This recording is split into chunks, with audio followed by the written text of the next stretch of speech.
ॐ अज्ञानतिमिरान्धस्य ज्ञानाञ्जनशलाकया चक्षुरुन्मीलितं येन तस्मै श्रीगुरवे नमः। श्रीचैतन्यमनोभीष्टं स्थापितं येन भूतले स्वयं रूप गदामह्यं ददाति स्वपदान्तिकम्। नम ॐ विष्णुपादाय कृष्णपृष्ठाय भूतले श्रीमते भक्ति वेदान्त स्वामिन् इति नामिने। नमस्ते सारस्वते देवे गौरवाणी प्रचारिणे निर्विशेष शून्यवादी पाश्चातदेशतारिणे। हे कृष्णा करुणा सिंधु दीनबंधु जगत्पते गोपेश गोपिका कांत राधा कांत नमोस्तुते। तप्त कांचन गौरांगी राधे वृंदावनेश्वरी वृषभानुसुते देवी प्रणमामि हरिप्रिये। जय श्री कृष्ण चैतन्य प्रभु नित्यानंद श्री अद्वैत गदाधर श्रीवासादि गौर भक्त वृंद। हरे कृष्ण कृष्ण कृष्ण हरे हरे, हरे राम राम राम हरे हरे। हरे कृष्ण।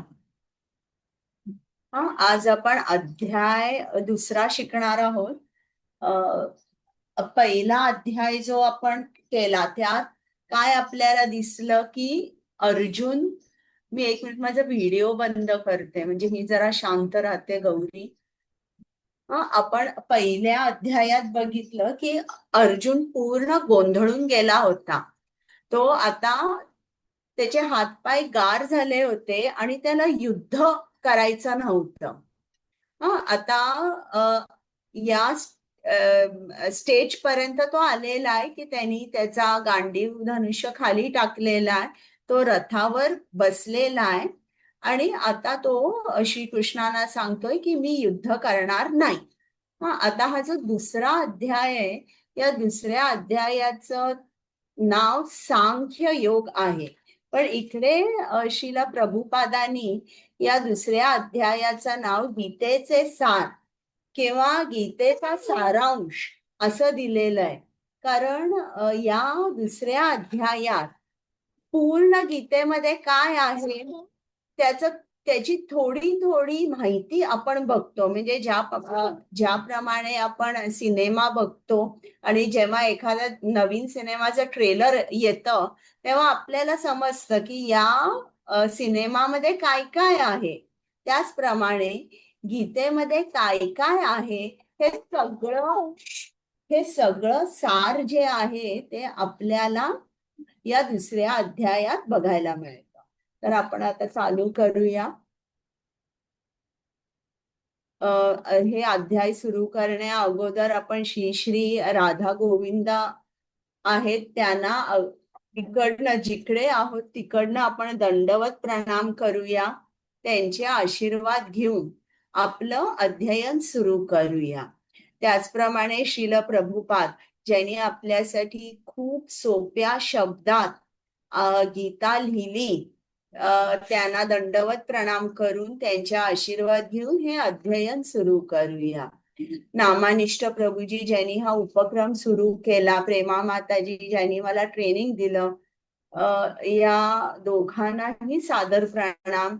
जर नामनिष्ठ प्रभूजींनी हा उपक्रम सुरू केला नसता तर किती जणांना आपल्यापैकी हे ज्ञान मिळालं असतं, आपण टेम्पलमध्ये जाऊन हे घेतलं असतं का, हे विचार करण्यासारखं आहे। तर नामनिष्ठ प्रभूजींना सुद्धा दंडवत प्रणाम, प्रेमा माताजींना दंडवत प्रणाम। आणि आता आपण सुरू करूया. पहिल्यांदा एक आपण रिकॅप घेऊया. पुढची स्लाइड बघू. आता एक पहिला अध्याय आहे, त्याचा एक छोटासा रिकॅप घेऊया की धृतराष्ट्राने प्रश्न विचारला संजयला, किम अकुर्वत, म्हणजे माझे पुत्र, पांडूचे पुत्र हे काय करत आहेत. आणि मग आपण दुर्योधनाची भीती बघितली, आणि मग शंखनाद झाल्यानंतर पूर्ण कौरव सेना ही यांची हृदये विदीर्ण झाली किंवा ते अतिशय घाबरले त्या शंखनादाने. आणि मग त्याच्यानंतर अर्जुनाने श्रीकृष्णांना सांगितलं की मला निरीक्षण करायचंय की माझ्याशी लढायला कोण कोण या युद्धभूमीवर हजर आहे. आणि मग जेव्हा कृष्ण अर्जुनाचा रथ दोन्ही सेनांच्या मध्ये घेऊन जातात, तेव्हा अर्जुन बघतो की आपले आजोबा आहेत, आपले गुरु आहेत, आपले सगळे बंधू आहेत, आणि या सर्वांना बघून तो म्हणतो की त्याच्या मनामध्ये करुणा निर्माण होते, आणि तो म्हणतो की मला युद्ध करायचं नाही, आणि युद्ध न करण्याची तो कारण सांगतो. तर तुमच्यापैकी किती जणांना कारण आठवतात? कोण सांगू शकेल का?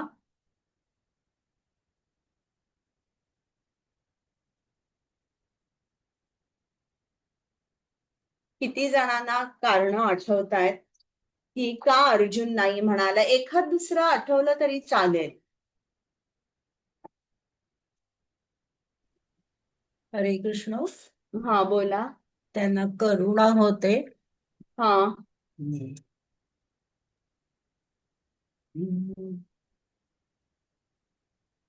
बोला. आणि म्हटलं प्रश्न आणि काय आठवतंय?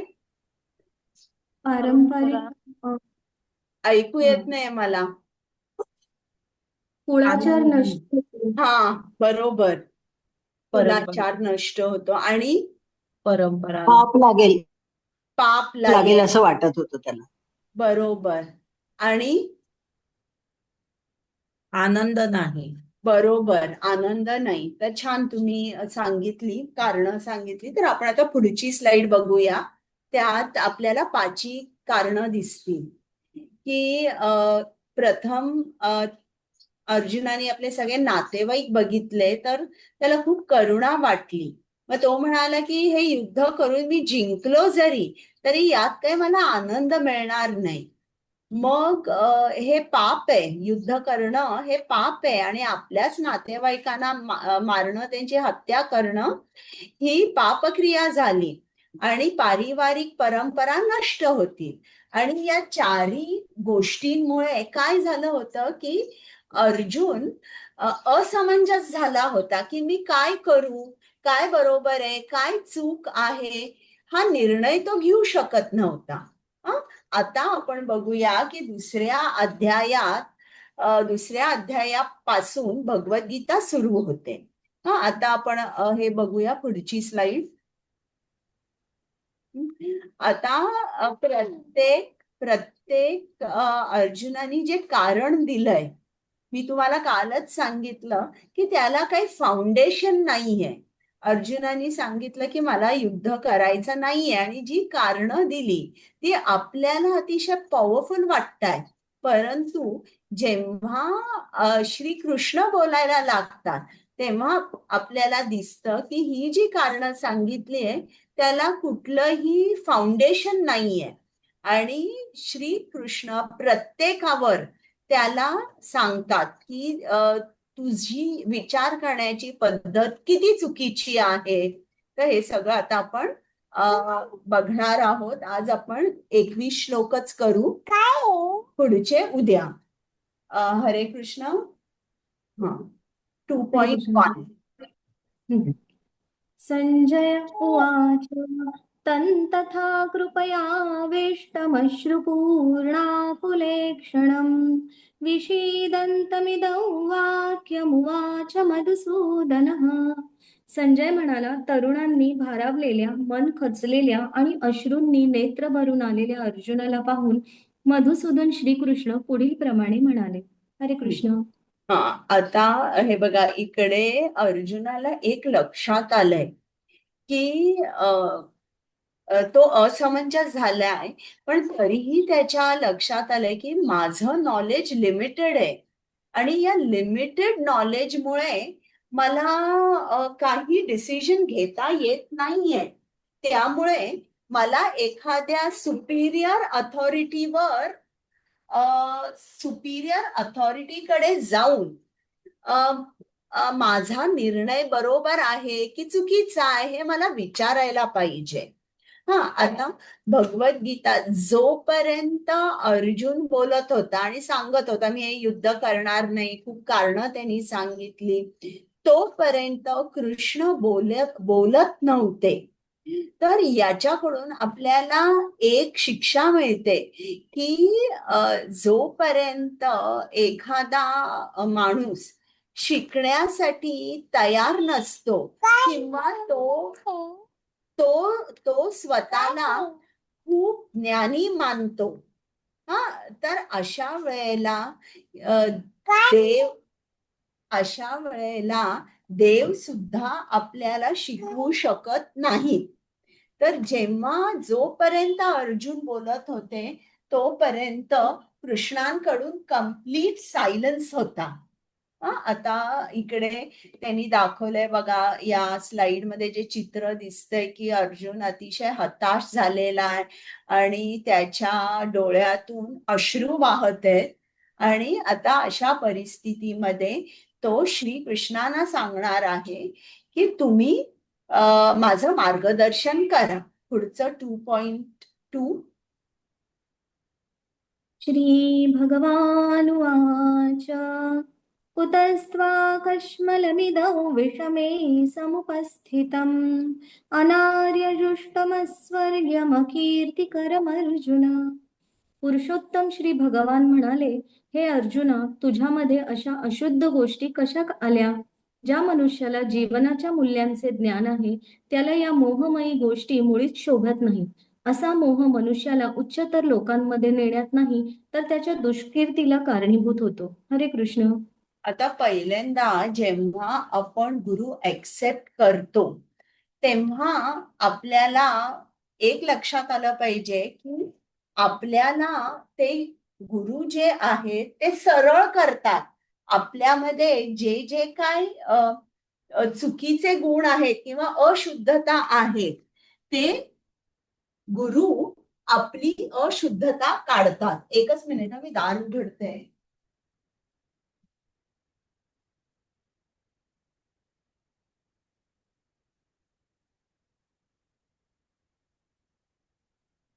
तर अशा तऱ्हेने हे जे गुरु आहेत ते आपल्याला कधी कधी ओरडतात, ते शिक्षा करतात किंवा आपल्यामधलं जो काही टॅलेंट आहे, जे काही चांगलं आहे ते वर काढण्यासाठी कधीतरी आपल्याला आपले गुरु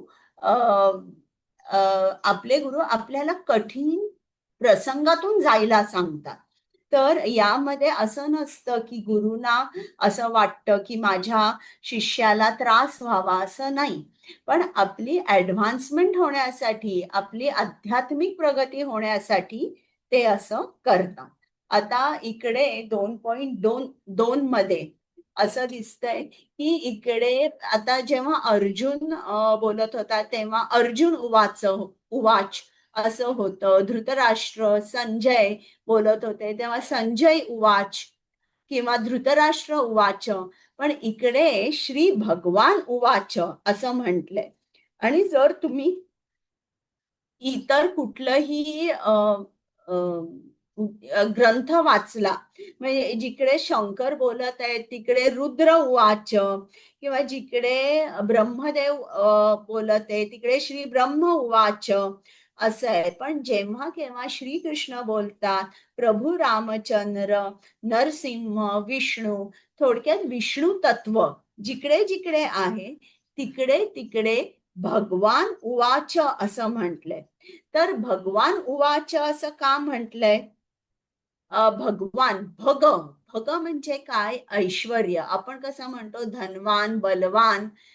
बलवान म्हणजे काय? ज्याच्याकडे खूप बल आहे किंवा एक्स्ट्रॉर्डिनरी स्ट्रेंथ आहे त्याला आपण बलवान म्हणतो.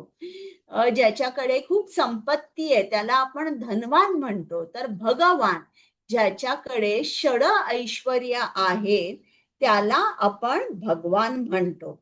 तर ही षड ऐश्वर्य कोणती? तर एक म्हणजे संपत्ती, दुसरं म्हणजे बल, तिसरं म्हणजे प्रसिद्धी, चौथं म्हणजे संन्यास वृत्ती, पाचवं म्हणजे सौंदर्य आणि सहावं म्हणजे बुद्धी किंवा ज्ञान. ही साही ऐश्वर्य ज्याच्याकडे असीमित आहेत किंवा लिमिटलेस प्रमाणामध्ये आहेत त्यालाच भगवान म्हणतात. आता आपल्या इकडे सुद्धा आपल्याला दिसतं काही लोक खूप ऐश्वर्यवान असतात, त्यांच्याकडे संपत्ती असते, सौंदर्य असतं, ज्ञान असतं आणि तुम्ही असं धरा की हे सगळं त्यांच्याकडे षड ऐश्वर्य, पण ते कसं असतं लिमिटेड असतं. आणि जरी आपल्याला असं वाटलं की नाही नाही हे लिमिटेड नाहीये, केवढे पैसे आहेत त्या माणसाकडे, किती सुंदर आहे, किती ज्ञान आहे, तरी ते इतकं लिमिटेड पिरियड ऑफ टाइम साठी राहतं. जस जसे आपण वृद्ध होतो तस तसं जे ज्ञान आहे त्याच्यामध्ये विसर पडतो. जे आपण 30, 40, 50 या वर्षामध्ये जसं आपलं ज्ञान असतं ऍट इट्स पीक तसं ऍट द एज ऑफ 80, 90 नाही राहत. किंवा सौंदर्य, बल जे आपलं तरुणपणी असतं ते वृद्धपणी नसतं. म्हणजे जरी तुम्ही असं समजलं की साहीच्या साही ऐश्वर्य एका माणसाकडे एक तर ती लिमिटेड असतात आणि दुसरी गोष्ट म्हणजे ती काही काळच असतात. तर हे कसे आहेत? श्रीकृष्ण यांच्याकडे ही साही ऐश्वर्य आहे आणि असीमित आहेत ती. तर म्हणून इकडे सुरुवात करताना असं म्हटलंय श्री भगवान उवाच. आता इकडे अर्जुनाला श्री श्री कृष्ण त्याला ओरडताय. हा, आता त्यांची जी रिलेशनशिप आहे ना ती हळूहळू बदलते. आता इकडे अर्जुनाला श्री कृष्ण अनआर्य असं म्हणतात. तर आर्यन म्हणजे कोण? आर्यन म्हणजे की ज्यांची जे सुसंस्कृत असतात त्यांना आर्यन म्हणतात. आणि आर्यन सिव्हिलायझेशन जी आहे ती वैदिक संस्कृतीवर आधारित आहे. म्हणजे जे वैदिक संस्कृतीचं पालन करतात त्यांना आर्यन म्हणतात. आणि जे ज्यांच्यामध्ये हे कुठलंही वैदिक संस्कृती पाळत नाही अशी माणसं म्हणजे पशु समान असतात. आणि ते जे आपण म्हणूया जे पशु समान आयुष्य जगतात ते काय करतात? जे पशु करतात ते तेच करतात. भय, निद्रा, मैथून आणि रक्षण. आणि हे या चारी गोष्टी जर तुम्ही बघितल्या तर पशु माणसापेक्षा जास्त चांगले करतात. मग आता तुम्हाला हा मानव जन्म दिलेला आहे, तर मानव जन्म दिलेला असून जर तुम्ही पशुसारखे राहिला तर मग काय होईल? तर अनआर्यन म्हणजे की one who leads a animal civilization आणि आर्यन म्हणजे one who leads a Vedic civilization. तर आपल्याला जे मानव आहेत ते प्रश्न विचारू शकतात. मी कोण आहे, मी कुठून आलेला आहे, मला हा मानव जन्म का मिळालाय, या मानव जन्माचा उद्देश काय आहे, आणि मी इतका सरळ असून देखील मला त्रास का होतोय, मला त्रास मला I don't want a life of misery and suffering. मला त्रास, प्रॉब्लेम, संकट असलेलं जीवन नकोय. आणि हे जे दुःख आहे, ही जी संकट आहे, हा जो त्रास आहे, हा मी कसा मिटवू शकू. हा, तर अशा तऱ्हेने एखादा मानव जन्म ज्याला मिळालेला आहे त्यांनी ही चौकशी केली पाहिजे. पण आता इकडे श्रीकृष्ण तर डायरेक्टली अर्जुनाला सांगतात, तू तर अनआर्यन आहेस. आणि अनआर्यन म्हणजे काय, की तुझं पतन होईल आणि तुझं जे आतापर्यंतचं नाव आहे ते सगळं धुळीत मिळेल. तू राजपुत्र आहे, तू कुरुवंशाचा आहे, असं. तर असं अर्जुनाला श्री कृष्ण असे का म्हणतायत, आपण आता पुढे पाहू. 2.3.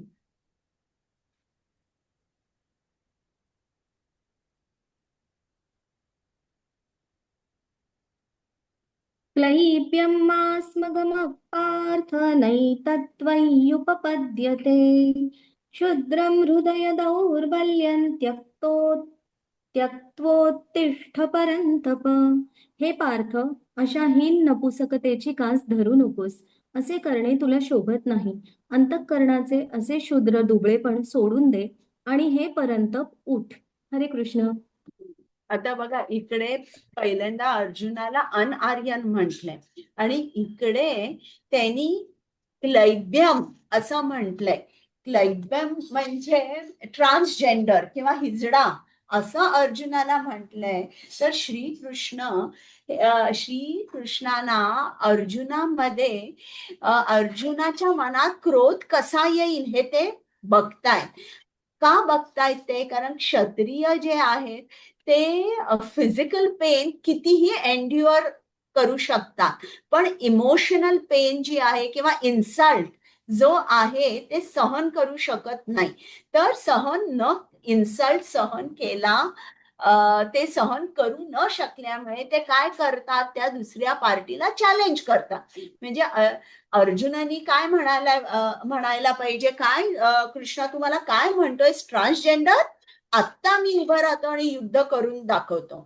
तर अशा तऱ्हेने त्यांच्यामध्ये राग येऊन, क्रोध येऊन ते लगेच युद्धाला तयार होतात. आता इकडे अर्जुनाला स्पेशली त्यांनी क्लैब्यम किंवा ट्रान्सजेंडर, हिजडा असं का म्हटलंय, कारण जेव्हा अज्ञातवासात हे पांडव राहत होते तेव्हा त्यांना अशा तऱ्हेने राहायचं होतं की त्यांना कोणी ओळखलं नाही पाहिजे. आणि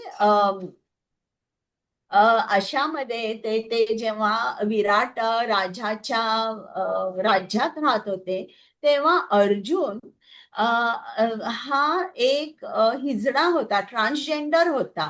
आणि म्हणून श्रीकृष्ण अर्जुनाला सांगताय की तेव्हा you acted like a important person. हा, पण तसं तुझं ऍक्टिंग अजूनही कंटिन्यू करू नकोस, वेक अप.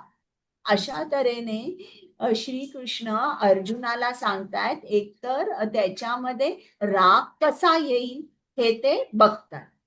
आता इकडे आपल्याला प्रभुपादानी तात्पर्यात लिहिलंय आणि मी जरा ते वाचते.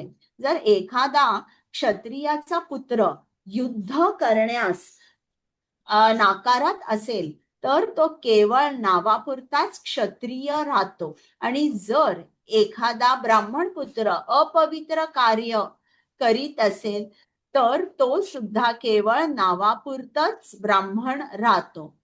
असे क्षत्रिय आणि ब्राह्मण म्हणजे त्यांच्या पित्याचे नालायक पुत्र होत. म्हणून अर्जुनाने याप्रमाणे नालायक क्षत्रिय पुत्र होऊ नये अशी श्रीकृष्णांची इच्छा होती. आता आपण पुढचा बघूया. श्लोक 4. अर्जुन उवाच कथं भीष्ममहं संख्ये द्रोणं च मधुसूदन इषुभिः प्रतियोत्स्यामि पूजार्हा वरिसूदन.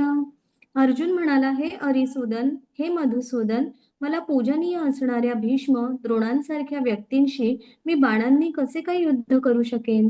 हरे कृष्ण. म्हणजे आता अर्जुन इकडे कृष्णाला सांगताय की तू मधुसूदन आहेस, हरिसूदन आहेस. तू अनेक अनेक राक्षसांचा वध केलेला आहेस. हा, पण इकडे तू मला कोणाचा वध करायला सांगतोयस? माझ्या आजोबांचा, माझ्या गुरूंचा, माझे बंधू आहेत, माझे नातेवाईक आहेत. आणि अर्जुन हा कसा होता, म्हणजे पांडव हे कसे होते की त्यांच्यामधला जो शिष्टाचार होता किंवा त्यांची जी सुसंस्कृती होती, त्यामध्ये ज्येष्ठ व्यक्ती जे होते, आपल्यापेक्षा वयाने मोठे, त्यांच्याबरोबर शाब्दिक वाद सुद्धा त्यांनी कधी घातला नव्हता, अशी संस्कृती होती. आणि आता मात्र युद्ध करायचं आणि आपले जे गुरु आहेत यांच्यावर आपण कसं आक्रमण करायचं. हा, तर इकडे म्हणून अर्जुन श्रीकृष्णाला परत एकदा सांगताय की तू मधुसूदन आहेस, तू हरिसूदन आहेस, पण इकडे तू मला काय सांगतोयस करायला? आमची तर संस्कृती अशी नाहीये. आम्ही आमच्या मोठ्यांना, आजोबा, गुरु यांना आम्ही त्यांच्याबरोबर शाब्दिक वाद सुद्धा घालत नाही. आता पुढचा 5वा.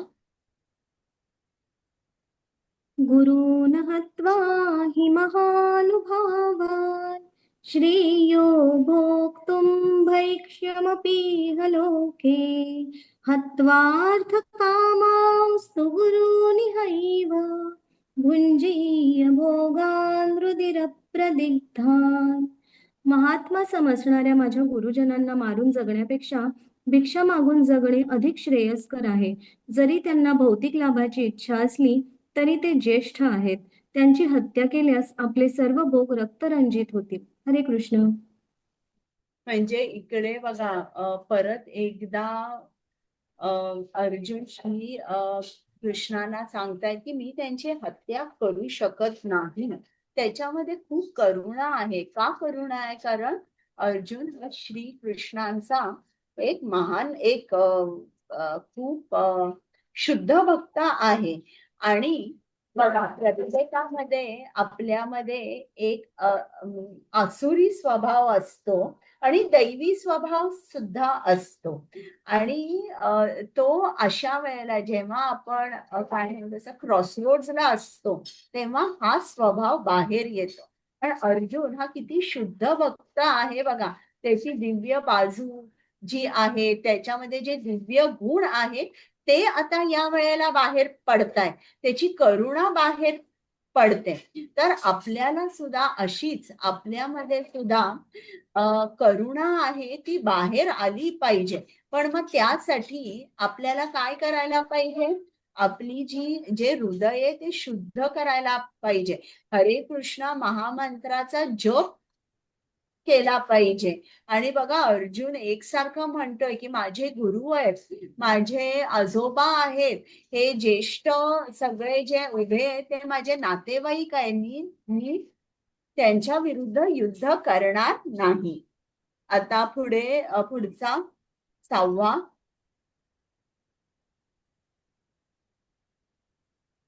न चैतद्विद्मः कतरन्नो गरीयो यद्वा जयेम यदि वा नो जयेयुः यानेव हत्वा न जिजीविषामस्तेव स्थिताः प्रमुखे धार्तराष्ट्राः. त्यांच्यावर विजय प्राप्त करणे की त्यांच्याकडून पराजित होणे, या दोहोंपैकी कोणती गोष्ट अधिक चांगली आहे हे आम्हाला कळत नाही. जर आम्ही धृतराष्ट्र पुत्रांची हत्या केली तर आम्हाला जगण्याची आवश्यकता नाही. तरी देखील युद्धभूमीमध्ये ते आमच्या समोरच उभे आहेत. हरे कृष्ण. म्हणजे बघा, तुम्ही बघा इकडे अर्जुन याच्यामध्ये किती दैवी गुण आहेत आणि ते दैवी गुण बाहेर पडतात. आणि इकडे श्रील प्रभुपाद आपल्याला सांगतायत की अर्जुन भक्तांचा केवळ महान भक्त नव्हता, तर तो अत्यंत ज्ञानी होता आणि त्याचा आपल्या मनावर व इंद्रियांवर पूर्ण संयम होता. राजघराण्यात जन्मला असूनही त्याची भिक्षा मागून जीवन कंठण्याची इच्छा म्हणजे अनासक्तीचे आणखी एक लक्षण होय. हे सर्व गुण आणि भगवान श्री कृष्ण यांच्या आज्ञेवरील त्याचा विश्वास दर्शवितो. तो खऱ्या अर्थाने सद्गुणी होता. यांनी सिद्ध होते की अर्जुन हा मोक्ष प्राप्तीला सर्वथा योग्य होता. बघा, म्हणजे इकडे अर्जुनाचे गुण जे आहेत ते आपल्याला दिसतात की त्याच्यामध्ये किती दैवी गुण आहे. त्याला तो भिक्षा मागून सुद्धा राहायला तयार होता, जो एका रॉयल घराण्यामध्ये मधला राजपुत्र होता. आता आपण 2.7 मध्ये आपण बघूया की अर्जुनाला आता तो इतका असमंजस झालेला आहे आणि त्याला एक रिअलायझेशन झालंय की on my on I can not come out of this situation, I need help. तर आता तो श्री कृष्णाला 7व्या श्लोकात सांगणार आहे की तुम्ही मला शिष्य म्हणून स्वीकारा आणि तुम्ही मला मार्गदर्शन करा. आता 7वं. कार्पण्यदोषोपहतः स्वभावः पृच्छामि त्वां धर्मसम्मूढचेताः यच्छ्रेयस्यान्निश्चितं ब्रूहि तन्मे शिष्यस्तेऽहं शाधिमां त्वां प्रपन्नम्. माझ्या दुर्बलतेमुळे मी माझ्या कर्तव्य चरणाविषयी गोंधळून गेलो आहे आणि माझी मनशांती नष्ट झाली आहे. अशा स्थितीत माझ्यासाठी निश्चितपणे सर्वात श्रेयस्कर काय आहे या संबंधित मी तुम्हाला विचारित आहे. मी तुमचा शिष्य आहे आणि तुम्हाला शरण आलो आहे. कृपा करून मला उपदेश करा. हरे कृष्ण. बघा, इकडे अर्जुनाचा आणि एक गुण नम्रता आपल्याला दिसतो. आता इथपर्यंत पहिला अध्याय आणि दुसऱ्या अध्यायातले थोडं आपण जे काय आतापर्यंत ऐकलं त्यात आपल्याला असं दिसतं की हो, अर्जुन असमंजस झालेला आहे, पण त्याला असं त्याच्या ॲबिलिटीमध्ये किंवा त्याच्या ज्ञानात त्याला खूप श्रद्धा आहे की नाही, आय एम अक्षत्रिय किंवा मी ज्ञानी आहे, मला माहिती आहे काय बरोबर आहे काय चूक आहे. पण इतकं माहित असून सुद्धा, इतका ज्ञानी असून सुद्धा त्याच्या लक्षात आलंय की हा जो प्रॉब्लेम आहे जो आता माझ्या समोर आहे त्यासाठी माझ्याकडे उत्तर नाहीये. मग माझ्याकडे उत्तर जेव्हा नाहीये तर मग आपण कोणाकडून उत्तर ते घेऊ शकतो? एखादा गुरु. आणि हा जो गुरु आहे, गुरुकडे जाण्या अगोदर तुम्हाला काय लागतं?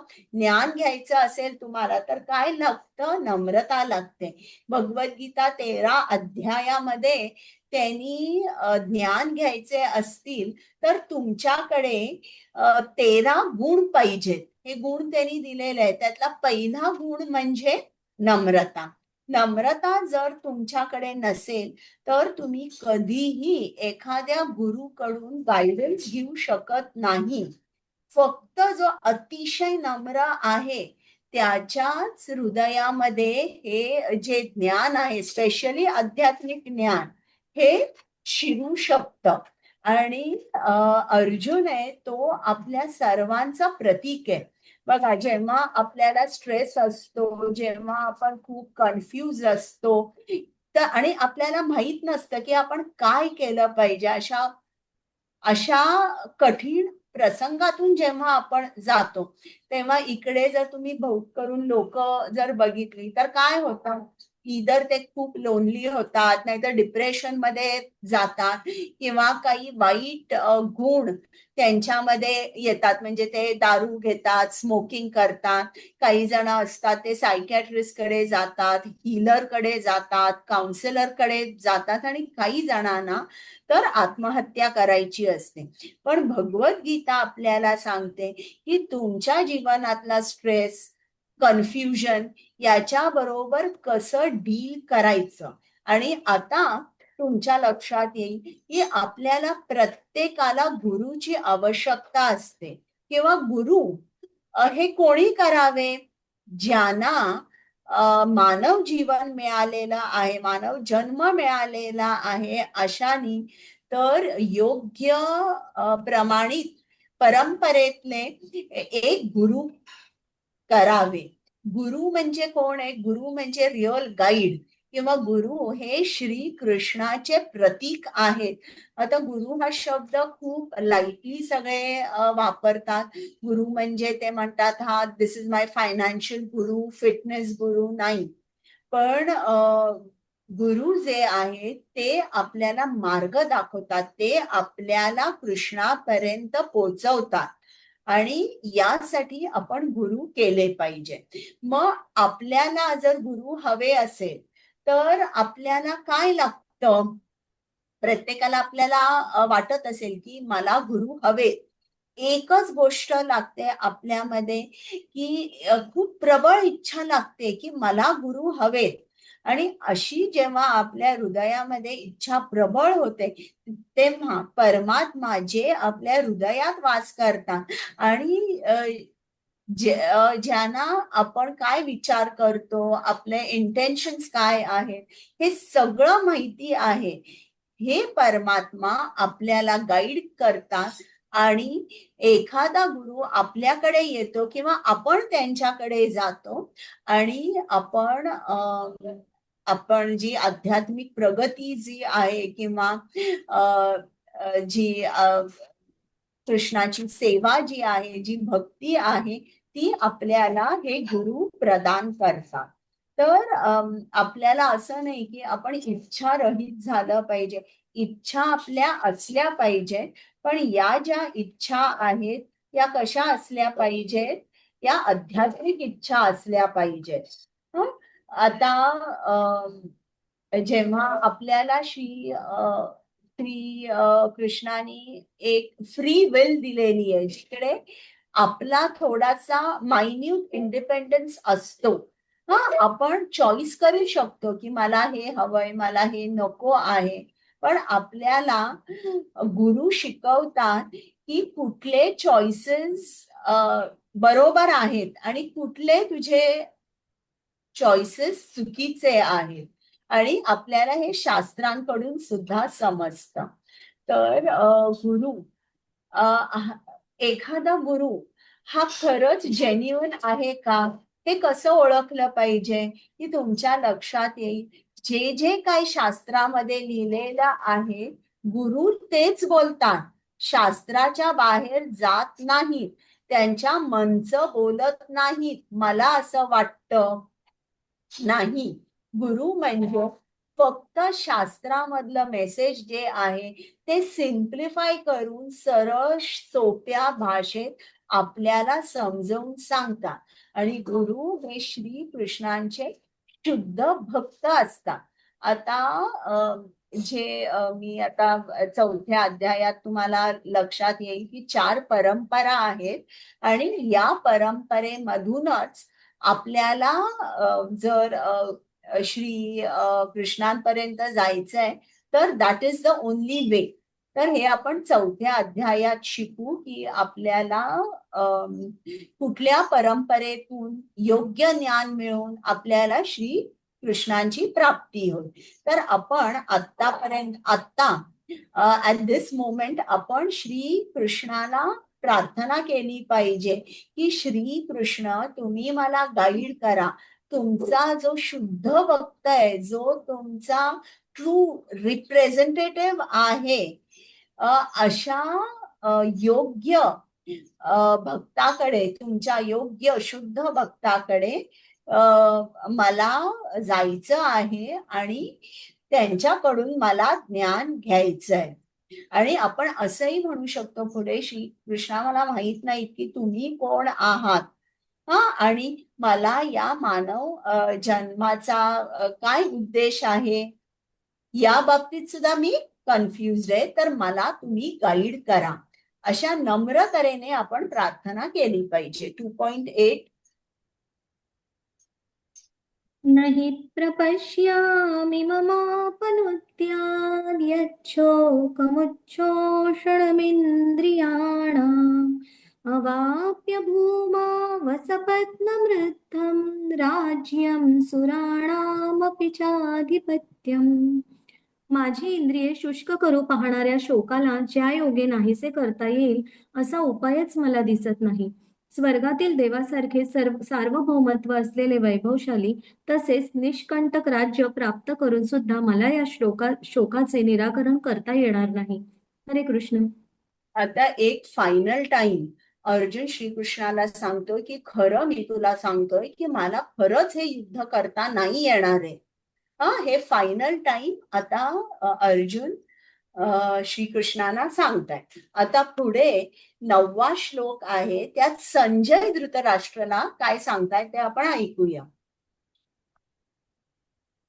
संजय उवाच एवमुक्त्वा ऋषिकेशं गुडाकेशः परन्तप न योत्स्यैति गोविन्दमुक्त्वा तूष्णीं बभूवः.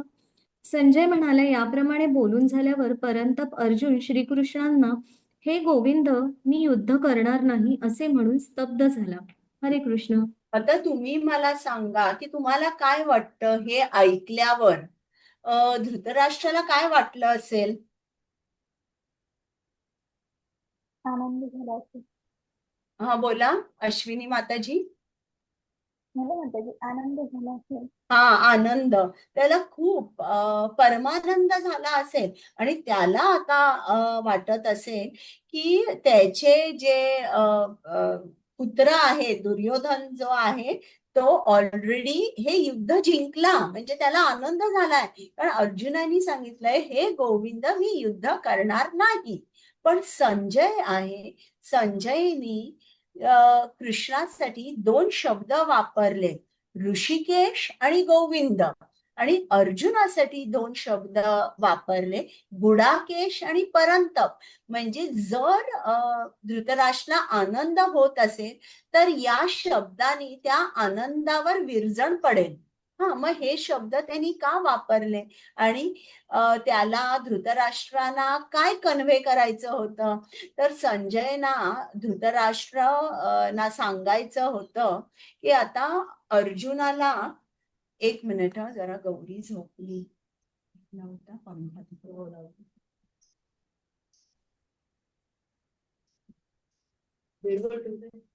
चालेल. तर आता इकडे संजय धृतराष्ट्रांना सांगू इच्छितात की अर्जुन हा गुडाकेश आहे. तुम्हाला आठवतं का गुडाकेशचा काल मी अर्थ सांगितला होता तो? आठवतंय तुम्हाला? गुडाकेश कोणाला म्हणतात? ज्याने निद्रेवर विजय मिळवलेला आहे असा.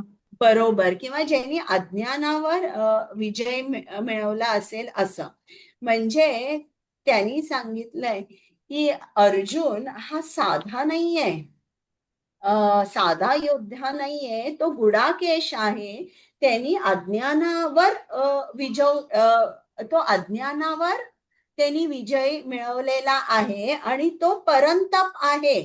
परंतपचा अर्थ कोण सांगेल मला? शत्रूला जो त्रस्त करतो, चॅस्टायझर ऑफ द एनिमी, याला परंतप म्हणतात. तर हे शब्द त्यांनी सांगितलेत, अर्जुनासाठी वापरले, म्हणजे धृतराष्ट्राला तो सांगू इच्छितो की इकडे आनंद करू नकोस तू, तुम्ही जागे व्हा. लवकरच अर्जुन कौरव सेनेची पूर्ण तऱ्हेने हत्या करेल. आणि मग ऋषिकेश हा शब्द श्री कृष्णांसाठी त्यांनी वापरलेला आहे. ऋषिक म्हणजे काय? तुमची इंद्रिय. ईश म्हणजे काय? स्वामी. तर ऋषिकेशचा अर्थ आहे की जे इंद्रियांचे स्वामी आहेत किंवा जे सर्व इंद्रियांचे स्वामी आणि त्या नात्याने ते सर्व जीवात्म्याच्या इंद्रियांना कंट्रोल करतात असे जे आहेत ते ऋषिकेश आहेत. तर अर्जुन जे ही चिन्ह दाखवतोय अज्ञानाची की मला युद्ध करायचं नाहीये आणि त्याचे हातपाय गार झाले, गांडीव त्याच्या हातातून पडलेला आहे. तर हे जे काय अज्ञानाची चिन्ह दिसतायत हे कशामुळे दिसतायत? कारण कृष्ण अर्जुनाची इंद्रिय कंट्रोल करत आहे, अर्जुनाचं मन कंट्रोल करत आहे. सर्व इंद्रियांचा राजा म्हणजे मन आहे आणि अर्जुन अशा तऱ्हेने वागतोय कारण कृष्ण हा त्याला कंट्रोल करत आहे. पण असा तुम्ही धृतराष्ट्र विचार करू नका की अर्जुन अज्ञानी आहे. This is Krishna's plan for Arjun. ही कृष्णाची इच्छा आहे असं. आणि आता हे झाल्यानंतर पुढचा जो श्लोक आहे आपण आता बघूया 10वा श्लोक. तमुवाच ऋषिकेश रहसन्निव भारत सेनयोरुभयोर्मध्ये विषीदन्तमिदं वचः. हे भरतवंशजा, त्यावेळी दोन्ही सैन्यांच्या मधोमध उभे राहून हास्य करणारे श्रीकृष्ण खिन्न झालेल्या अर्जुनाला याप्रमाणे म्हणाले. हरे कृष्ण. आता बघा अर्जुन किती खिन्न झालेला आहे आणि श्री कृष्ण मात्र अशा सिच्युएशन मध्ये जिकडे खूप स्ट्रेस आहे, म्हणजे आता त्यांना श्री कृष्णांना असं वाटतंय का की अरे बापरे, हा अर्जुन आता काय, हा एवढा मोठा योद्धा, तो बसलेला आहे रथावर, धनुष्य खाली टाकलेला आहे, आता काय? नाही, श्री कृष्ण उलटे हसलेत. आणि ते का हसले तर आपल्याला श्रील प्रभुपाद सांगतात की ते हसले कारण एका मित्राने शिष्यत्व पत्कारले. आणि आता जेव्हा श्रीकृष्ण अर्जुनाचे गुरु झाले, आतापर्यंत त्यांचं नातं कसं होतं? मित्राचं नातं होतं. आता हे नातं बदललं, आता श्रीकृष्ण गुरु झाले आणि गुरु शिष्य जेव्हा गुरु शिष्याला स्वीकारतात आणि शिष्य गुरुना स्वीकारतो तेव्हा हे नातं खूप गंभीर होतं. आणि या नात्यामध्ये जे गुरु आहेत ते शिष्याला ज्ञान देतात आणि त्याच्या हृदयातली जी अशुद्धता आहे, जी दुर्बलता आहे ती बाहेर काढून टाकतात. हे गुरुचं काम आहे. आता आपण पुढचं बघूया. श्री भगवान उवाच 11वा. श्री भगवानुवाच अशोच्यानन्वशोचस्त्वं प्रज्ञावादांश्च भाषसे गतासून गतासूंश्च नानुशोचन्ति पंडिताः. पुरुषोत्तम श्री भगवान म्हणाले, पंडिताप्रमाणे बोलताना तुझे शोक करण्यायोग्य नाही त्याविषयी शोक करीत आहेस. ज्ञानीजन जीवितांविषयी तसेच मृतांविषयीही शोक करत नाहीत. हरे कृष्ण. म्हणजे श्री कृष्ण हे अर्जुनाला म्हणाले, आता ते गुरुचा परफेक्ट रोल प्ले करतायत. म्हणजे आता ते एकदम परफेक्ट गुरु झालेले आहे आणि गुरु झाल्यानंतर ते पहिल्यांदा अर्जुनाला म्हणाले, तू तर ज्ञानी आहेस, पंडित आहेस, पण तू कसा वागतोयस? एका मूर्ख माणसासारखा वागतोय. म्हणजे गुरु झाल्यानंतर पहिल्यांदा श्री कृष्ण अर्जुनाला ओरडले. अर्जुन किती मोठा आहे, किती तो राजघराण्यातला आहे, योद्धा आहे, पण आणि आता युद्ध होणार आहे, पण श्रीकृष्णाने विचार नाही केला. त्यांनी अर्जुनाला सांगितलं की तू पंडिताप्रमाणे बोलतोस पण एका मूर्खाप्रमाणे वागतोस. मग असं का म्हटलं त्यांनी? कारण त्यांनी सांगितलं अर्जुनाला की तुला जीवनाचं फंडामेंटल तत्वच माहित नाहीये, बेसिक तत्वच माहिती नाहीये, तुला फरकच माहित नाहीये बिटवीन टेम्पररी अँड परमनंट. आता गुरु आणि शिष्य हे जे नातं असतं हे नातं अतिशय डीप असतं आणि इट्स अ डीप आणि सिरियस रिलेशनशिप. हा, कारण गुरु हे कोण आहेत? श्रीकृष्णाचे एक प्रतीक आहेत. आणि इंग्लिशमध्ये शिष्याला डिसायपल म्हणतात. का? म्हणजे वन डिसायपल म्हणजे is meant to be disciplined by the guru. आपल्यामध्ये आपण परफेक्ट नसतो, पण गुरु आपल्याला परफेक्ट करतात. आपले सगळे एजेस असतात, जे रफ एजेस असतात ते सगळे शार्पन करतात. आपल्यामध्ये अनेक डिझायर्स, खूप इच्छा असतात मनात. ज्याप्रमाणे एखाद्या खोलीमध्ये असे काय म्हणतात आपण इंग्लिशमध्ये आयर्न फायलिंग्स असे स्कॅटर्ड असतात, आणि एक मोठा मॅग्नेट आल्यावर ते सगळे मॅग्नेटकडे आयर्न फायलिंग्स अलाइन होतात. त्याचप्रमाणे आपल्या ज्या इच्छा त्या अशा स्कॅटर्ड आहेत, आणि आपल्याला माहित पण नाही की on which desire we should focus upon. पण ज्या क्षणी गुरु आपल्या जीवनात येतात, तेव्हा आपल्या ज्या इच्छा आहेत त्या गुरु कशा अलाइन करतात? As per the shastras, as per Krishna. त्यामुळे जो शिष्य आहे त्यांनी, गुरुनी जर शिक्षा केली, गुरु जर त्याला ओरडले, त्याचा अपमान केला, तर आपण गुरुबद्दल किंवा गुरुंप्रती कुठलीही ऑफेन्सिव्ह मेंटॅलिटी ठेवली नाही पाहिजे. आणि कधी कधी गुरु कठोर शब्द बोलू शकतात, पण ते का बोलतात तसं? तर आपल्या शिष्याच्या ऍडव्हान्समेंटसाठी, शिष्याच्या आध्यात्मिक प्रगतीसाठी. आणि इकडे श्रीकृष्ण अर्जुनाला सांगतायत की तू शोक करतोयस, कशासाठी शोक करतोयस? जे टेम्पररी आहे त्याच्यासाठी तू शोक करतोयस, आणि तुला जीवनाचं बेसिक फंडामेंटल प्रिन्सिपलच माहित नाही. आता आपण 2.12 बघूया. न त्वेवाहं जातु नासं न त्वन्नेमे जनाधिपाः न चैव न भविष्यामः सर्वे वयमतः परम्. ज्या काळी मी, तू आणि हे सर्व राजे अस्तित्वात नव्हते असा काळ कधीही नव्हता, आणि भविष्य काळात आपण अस्तित्व विहीन होणार असेही नाही. हरे कृष्ण.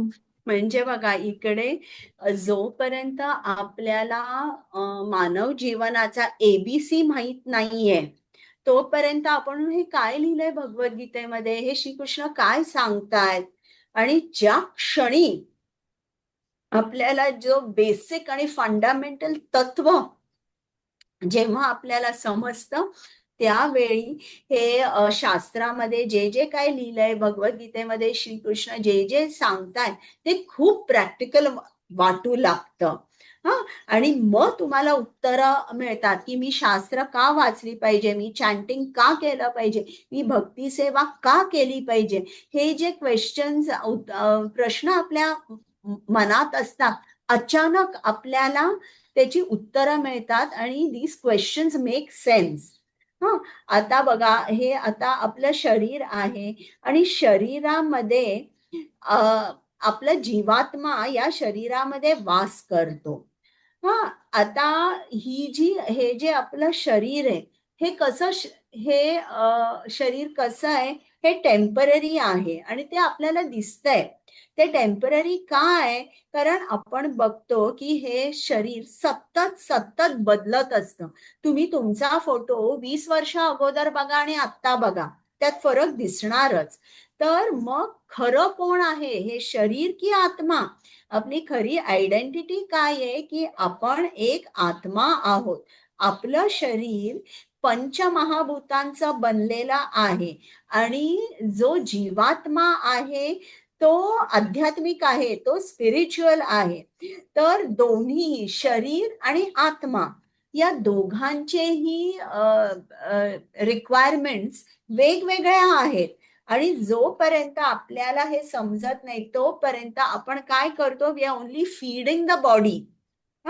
तर अर्जुनाला युद्ध करायचं नाहीये, त्याला असं वाटतंय की तो त्याच्या सगळ्या नातलगांना मारणार आहे. पण आता इकडे कृष्ण त्याला काय सांगतायत की हे जे तू सगळे राजे बघतोय, हे दे वर in the past, today they are in the present, आणि भविष्यकाळी सुद्धा ते राहणार आहेत. म्हणजे भूतकाळी, आता, वर्तमान काळी आणि भविष्यकाळी हे राजे राहणारच आहेत.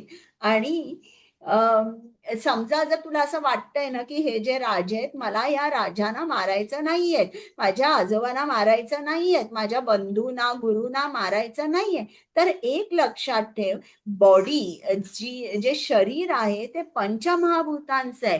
बॉडी इज मॅटर आणि it has a shelf life, आणि त्याचा नाश होणारच आहे.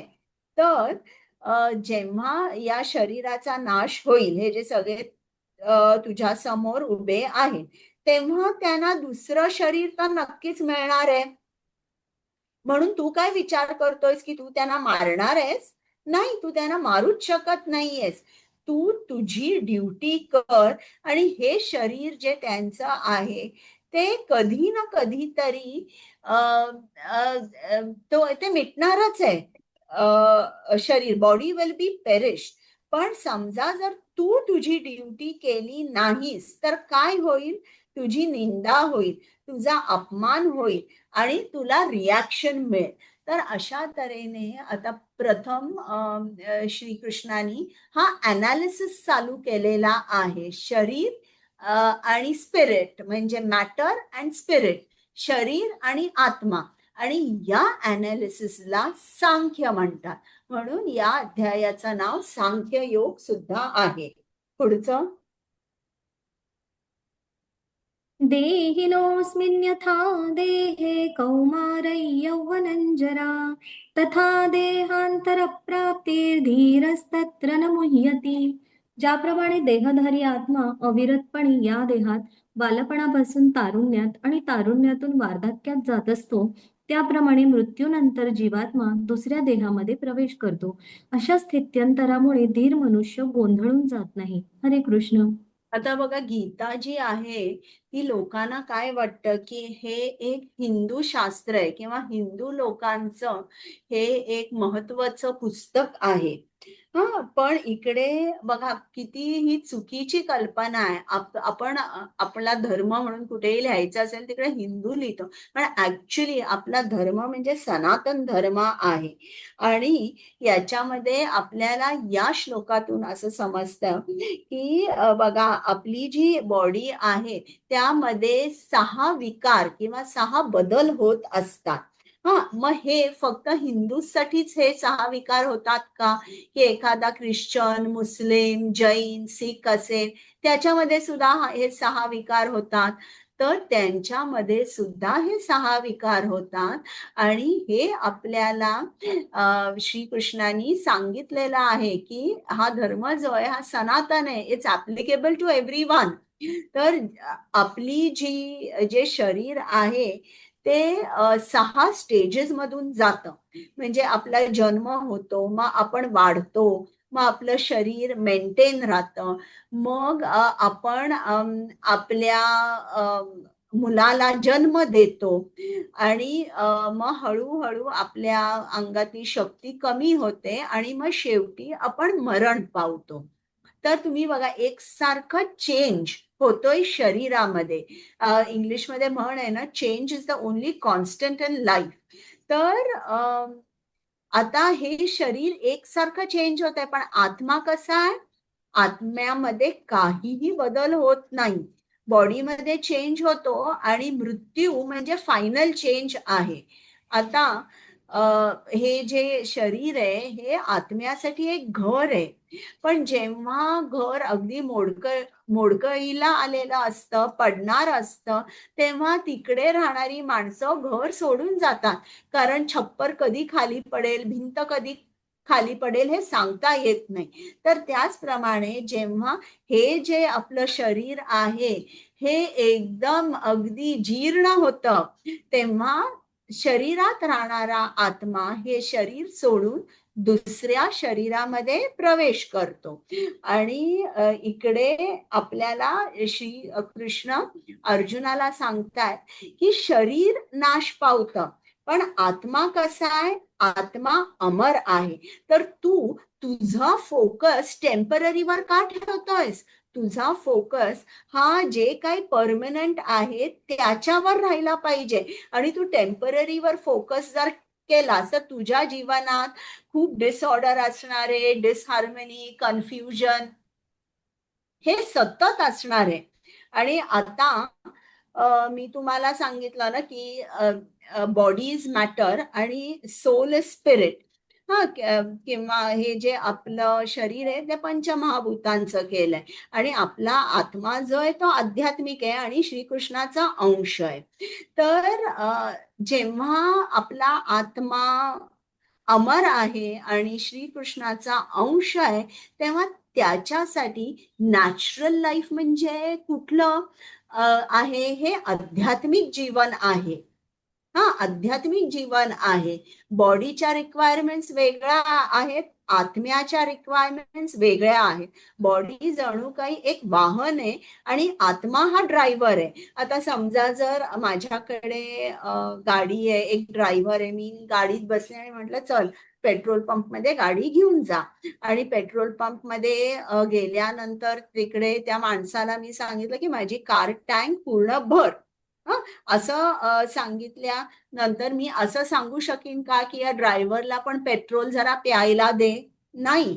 ड्रायव्हरची नीड वेगळी आहे, गाडीची नीड वेगळी आहे.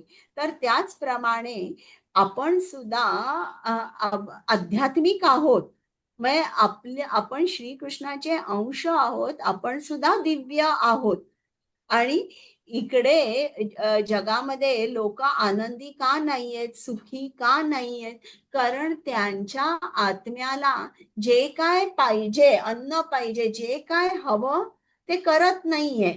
तर समजा जर आपण फक्त आपल्या शरीराची खूप काळजी घेतली, उत्तम कपडे दिले, तरी आपण सुखी होऊ शकत नाही. कारण आपण आपली टाइम, एनर्जी, रिसोर्सेस हे कशात इन्व्हेस्ट करतोय? जे काही टेम्पररी आहे. तर हे अर्जुनाला श्रीकृष्ण सांगताय की तू विद्वानासारखा बोलतोयस पण वागतोयस कसा? मूर्खासारखा वागतोय. कारण हे जे फंडामेंटल गोष्ट आहे हे तुला समजलेली नाहीये किंवा तुला माहीतच नाहीये. आता ज्याप्रमाणे एखादी एक बाई असते आणि तिच्याकडे एक पोपट असतो. तर एकदा ती बाजारात जाते आणि तिला सुंदर सोन्याचा पिंजरा दिसतो. जो पिंजरा ती घेऊन येते आणि त्या पिंजऱ्यामध्ये त्या पक्ष्याला ठेवते आणि पिंजऱ्याची खूप काळजी घेते. रोज त्याला पॉलिश करते, छान पुसते. ते पिंजरा अगदी चमकत असतो.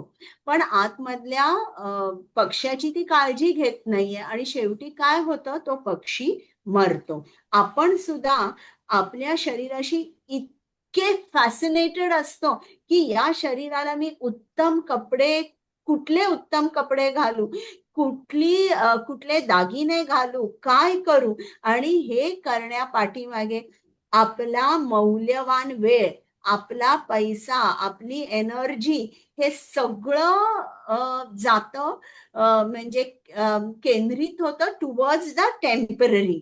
आणि हे करून सुद्धा मग आपल्याला लक्षात येतं अरे मी आनंदी नाहीये, मी सुखी नाहीये. हा, आणि सगळ्यात पॉवरफुल जर मार्ग असेल श्रीकृष्णाशी कनेक्ट होण्यासाठी, कनेक्शन स्थापन करण्यासाठी, तर ते म्हणजे आपण हरे कृष्णा महामंत्राचा जप करायचा. आता 2.14 मात्रा स्पर्शास्तु कौन्तेय शीतोष्ण सुख दुःखदाः आगमापायिनो नित्यास्तांस्तितिक्षस्व भारत. हे कौन्तेया, तात्पुरती उत्पन्न होणारी आणि कालांतराने विनाश पावणारी जी सुख दुःखे आहेत ती हिवाळा व उन्हाळा यांच्या येण्या जाण्याप्रमाणे आहेत. हे भरतवंशजा, ती सुखदुःखे इंद्रियांना होणाऱ्या जाणीवेपासून निर्माण होतात आणि मनुष्याने ती क्षुब्ध न होता सहन करण्यास शिकले पाहिजे. हरे कृष्ण. आता जसे एखादे गुरु असतात, शिष्य बोलला नाही तरी गुरुला समजतं की शिष्याला काय विचारायचंय किंवा त्याच्या मनात काय आहे. तर इकडे अर्जुनाच्या मनात आहे की हो, हे जे काय तू मला शरीर, body is temporary, soul is permanent, हे जे सगळं ज्ञान देतोयस, तत्वज्ञान, हे बरोबर आहे. पण मला माझे आजोबा आवडतात, मला माझे गुरु आवडतात आणि इतर माझे नातलग सुद्धा आवडतात, आणि ते मेल्यानंतर ते आता माझ्या समोर तर नसणार, तर मला वाईट वाटणं साहजिक आहे. मग तेव्हा कृष्ण अर्जुनाच्या मनात काय चाललंय हे जाणून ते अर्जुनाला सांगतात, बघ अर्जुना, कधी कधी आपल्याला आयुष्यामध्ये सुख आणि दुःख हे सहन करावं लागतं, ज्याप्रमाणे हिवाळा आणि उन्हाळा, आणि आपल्याला हे चॅलेंजेस फेस करावे लागतात. त्यावेळेला आपण जे काय चॅलेंजेस असतात ते सहन करायला शिकायचे.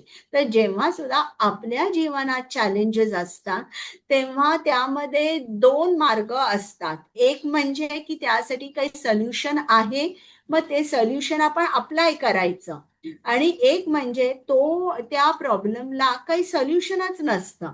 मग जेव्हा प्रॉब्लेमला सोल्युशन नसतं तेव्हा आपण ती जी काय ते सिच्युएशन आहे ते आपण सहन केलं पाहिजे, टॉलरेट केलं पाहिजे. तर आपल्यामध्ये हे जे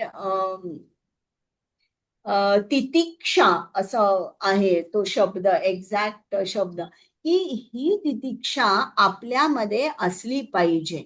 आता टॉलरन्स म्हणजे जर तुम्हाला याचा समानार्थी शब्द पाहिजे असेल, टॉलरन्स म्हणजे इनर स्ट्रेंथ, आणि इनर स्ट्रेंथ म्हणजे काय, स्पिरिच्युअल स्ट्रेंथ.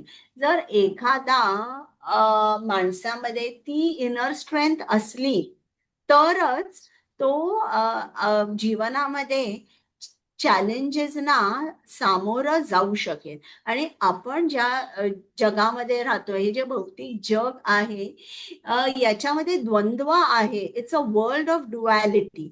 म्हणजे जर मित्र आहे तर शत्रू पण असणारच, जर स्तुती आहे तिकडे निंदाही असणारच, जिकडे प्रॉफिट आहे तिकडे लॉस ही असणारच आहे. तर अशा आपण या भौतिक जगात ज्याच्यामध्ये द्वंद्व आहे त्याच्यामध्ये राहतोय. पण आपल्याला आपली जेव्हा इनर स्ट्रेंथ आपण वाढवतो तेव्हा आपण आपल्याला तेवढा त्रास होत नाही. त्रास होतो पण फक्त वी ब्लीड लेस. त्रास होतो पण कमी होतो.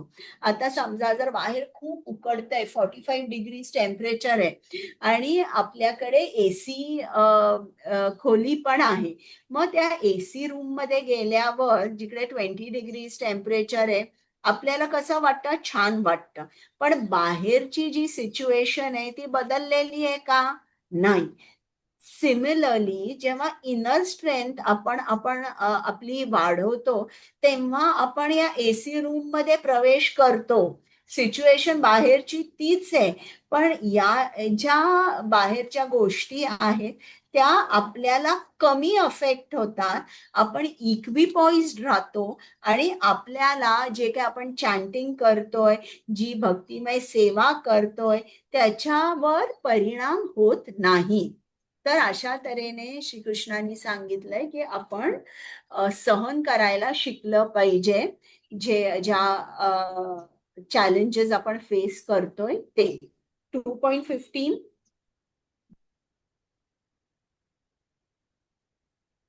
नौ हि यं हि न व्यथयन्त्येते पुरुषं पुरुषर्षभ समदुःखसुखं धीरं सोमृतत्वाय कल्पते.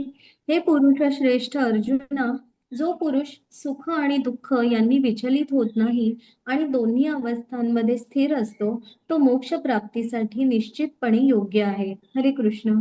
मग श्रीकृष्ण आता काय सांगताय की जो सहन करतोय, what are the benefits of tolerance, की जो माणूस सहन करतोय मग त्याला काय मिळतं. मग इकडे त्यांनी सांगितलंय की मुक्तीसाठी तो पात्र होतो. He is qualified for liberation. पुढचं 2.16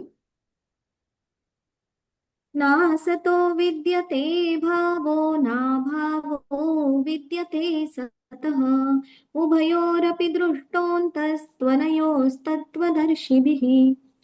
तत्वदर्शी पुरुषांनी असा निष्कर्ष काढला आहे की असत वस्तू म्हणजेच भौतिक शरीर चिरकाळ टिकू शकत नाही आणि सत वस्तू म्हणजे जीवात्मा अपरिवर्तनीय असतात. या दोन्हींच्या स्वरूपाचा अभ्यास करून तत्वदर्शी पुरुषांनी असा निष्कर्ष काढला आहे. हरे कृष्ण.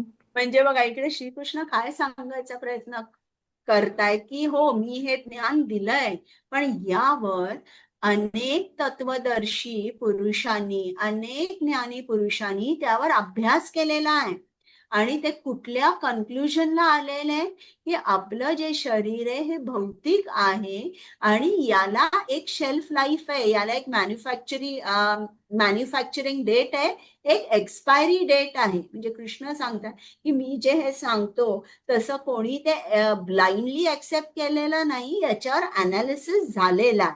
आता पुढचं 17. अविनाशी तु तद्विद्धि येन सर्वमिदं ततं विनाशमव्ययस्यास्य न कश्चित् कर्तुमर्हति. जे संपूर्ण शरीराला व्यापून आहे ते अविनाशी आहे असे तू जाण. त्या अविनाशी आत्म्याचा कोणीही नाश करू शकत नाही. हरे कृष्ण. आता इकडे श्री कृष्ण सांगतायत आत्मा कसा आहे. आपण आत्म्याला बघू शकत नाही. आपण जोपर्यंत आपल्याला कोणी सांगत नाही आत्म्याचे काय काय गुण आहेत तोपर्यंत आपल्याला कसं समजणार. म्हणून श्रीकृष्ण हे अर्जुनाला आत्म्याची गुणवैशिष्ट्ये आता सांगतायत की आता हा आत्मा कसा आहे याचा नाश कधीच होणार नाही. म्हणून तू शोक कशाला करतोयस, तू तर आत्म्याचा नाश करू शकणार नाहीयेस. नाश होणार आहे ते शरीर होणार आहे आणि तू जर शरीराचा नाश केला नाहीस तर एनिवे त्याला एक एक्सपायरी डेट आहेच. पुढे अन्तवन्तैमे देहा नित्यस्योक्ता शरीरिणः अनाशिनो प्रमेयस्य तस्माद्युध्यस्व भारत. अविनाशी, अमर्याद आणि शाश्वत जीवात्म्याच्या शरीराचा निश्चितपणे अंत होणार आहे. म्हणून हे भरतवंशजा तू युद्ध कर. हरे कृष्ण. आता इकडे जो आत्मा आहे त्याला अनेक विशेषणं वापरलेली आहेत. अविनाशी, अमर्याद, शाश्वत असं. तर त्यांनी असे विशेषणं वापरलेली आहेत. म्हणजे हे आपल्याला सांगायला अमर्याद किंवा इमेजरेबल असं त्यांनी का म्हटलेलं आहे. कारण इकडे एक लक्षात घेतलं पाहिजे की जे काही दिव्य आहे ते आपण भौतिक विजननी किंवा भौतिक डोळ्यांनी बघू शकत नाही.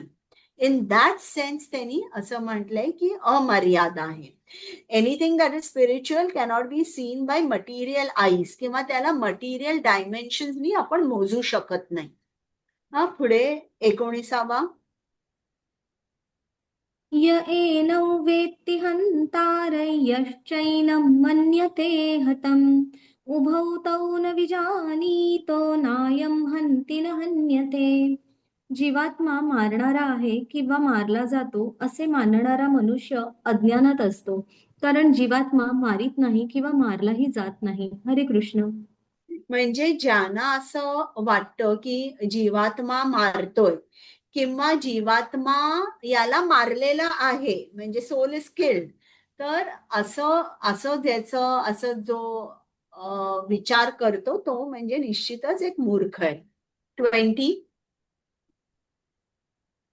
न जायते म्रियते वा कदाचिन् नायं भूत्वा भविता वा न भूयः अजो नित्यः शाश्वतोऽयं पुराणो न हन्यते हन्यमाने शरीरे. कोणत्याही काळी आत्म्यासाठी जन्मही नाही आणि मृत्यूही नाही. त्याचा जन्म झाला होता असेही नाही, त्याचा जन्म होतो असेही नाही आणि त्याचा जन्म होणार आहे असेही नाही. तो अजन्मा, सनातन, नित्य अस्तित्वात असणारा आणि पुरातन आहे. शरीराचा नाश झाला तरी त्याचा नाश होत नाही. हरे कृष्ण. म्हणजे आता इकडे परत श्रीकृष्ण आत्मा शरीरापासून कसा वेगळा आहे. आत्म्याला मरण नाहीये, शरीराला मरण आहे, हे ते सांगू इच्छितात. आणि हे ते सांगून वेगवेगळ्या तऱ्हेने अर्जुनाला समजावून सांगताय की आत्मा अमर आहे. तू हे जे समोर उभे आहेत त्यांचं शरीर बघतोयस, पण आत्मा जो आहे, आत्मा हा अमर आहे, आत्म्याला मरण नाही. पुढे वेदा विनाशिनं नित्यं य एनमजमव्ययम् कथं स पुरुषः पार्थ कङ्घातयति हन्तिकम्. हे पार्थ, आत्मा अविनाशी, शाश्वत, अजन्मा आणि अव्ययी आहे हे जाणणारा पुरुष कोणाला कसा मारेल किंवा कोणाला कसा मारवेल? हरे कृष्ण. म्हणजे आता परत श्रीकृष्ण अर्जुनाला तेच सांगताय की तुला काय वाटतं की तू त्यांना मारू शकतोस का, त्यांची हत्या करू शकतोस का? नाही, आत्मा तर मरूच शकत नाही. आणि जे शरीर आहे ते तू मारलं नाहीस तरी कधीतरी एकदा मरणार आहेच. आणि इट इज बेटर की तू जर यांना या रणभूमीवर मारलंस तर त्यांना वीरगती प्राप्त होईल, नाहीतर ते नरकात जातील सगळे. म्हणजे हे पण श्रीकृष्ण अर्जुनाला सांगण्याचा प्रयत्न करतायत की तू मारणार नाहीयेस, शरीर हे कधीतरी मारणारच आहे, पण जर तू आत्ता मारलंस तर कदाचित त्यांना वीरगती प्राप्त होईल, आणि असं नाही केलं तर कदाचित ते नरकात जातील. तर इकडे आपण आता थांबूया. 21वा जो आहे तो आता इकडे मी जरा वाचते. शिला प्रभुपादांनी काय लिहिलेलं आहे की हिंसेचेही उपयुक्तता असते आणि हिंसेचा उपयोग कसा करावा हे ज्ञानी व्यक्तीवर अवलंबून असते. जर खुनाबद्दल अपराधी असणाऱ्या एका व्यक्तीला न्यायाधीशाने मृत्यूदंडाची शिक्षा फरमावली तर त्यासाठी न्यायाधीशाला दोषी ठरवता येत नाही, कारण तो न्यायसंहितेनुसारच दुसऱ्या व्यक्तीला शिक्षा फरमावितो. खुनी व्यक्तीला देहांताची सजा देण्यात यावी याची पुष्टी मनु संहितेत करण्यात आली आहे, कारण असे केल्यामुळे त्याने पूर्वजन्मी केलेल्या महापापांबद्दल त्याला दुःख भोगावे लागणार नाही. म्हणून खुनी मनुष्याला राजाने केलेली फाशीची शिक्षा ही वस्तुतः हितकारकच आहे. त्याप्रमाणे श्रीकृष्ण जेव्हा अर्जुनाला युद्ध करण्याची आज्ञा देतात तेव्हा निश्चितपणे जाणले पाहिजे की या प्रकारची हिंसा ही उच्च प्रतीच्या न्याय प्रदानासाठी आहे. यासाठी अर्जुनाने त्यांच्या आज्ञेचे पालन केले पाहिजे. तुम्हाला लक्षात आलं का की मनु संहितेत काय दिलेलं आहे की एखादा खुनी आहे, त्यांनी खून केलेला आहे, आता त्याला फाशी दिली जाते. ही फाशी दिल्याने त्याला घोर नरकात जावं लागत नाही, आणि तो आणि जे काही वाईट कर्म करणार आहे पुढे त्याला एक विराम येतो. यासाठी ही फाशी दिली जाते असं आपल्या शास्त्रात सांगितलंय. आणि हेच कारण, हेच प्रिन्सिपल इकडे श्रीकृष्ण वापरताय जेव्हा ते अर्जुनाला सांगताय तू या सर्वांची हत्या कर. ही मुळात जर बघितली तर हिंसा नाहीये. तर आता आपण इकडे थांबूया. तुम्ही रेकॉर्डिंग बंद करू शकता आणि मग मी प्रश्न घेते.